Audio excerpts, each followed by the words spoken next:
Ақсақ киік күйі бірде Құрманғазы нағашы ағасы Төремұратпен аңға шығады. Алдарынан бірнеше киік шауып өтеді. Жігіттер киіктерді шетінен ата бастайды.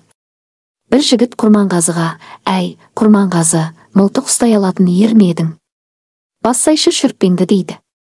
Құрманғазы мылтығын кезей бастағанда: «Мергендігіңді көрейік, киіктің аяғынан атшы» дейді екіншісі.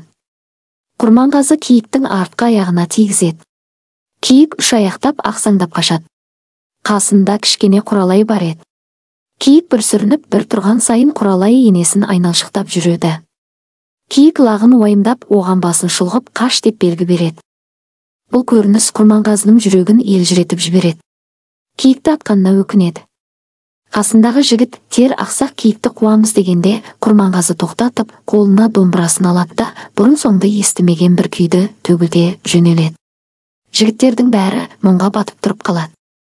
Күй біткесін Төремұрат: «Жиен жан, бұл күйің жүрегімізді жібітті. Аты қалай?» деп сұрайды.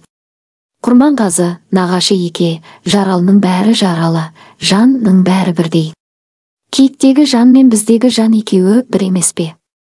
Ақсаңдап бара жатса да лағының қамын ойлап жатыр. Соны көрмейсіздер ме? Ат пайнақ деп едім, жігіттеріңіз болмады. Намысқа тиіп қайрады. Өкініші өзекті өртеп барады. Анасы өлсе, баласы тірі жетім болмай ма? Бұл күйдің атын ақсақ киік деп атадым» депті.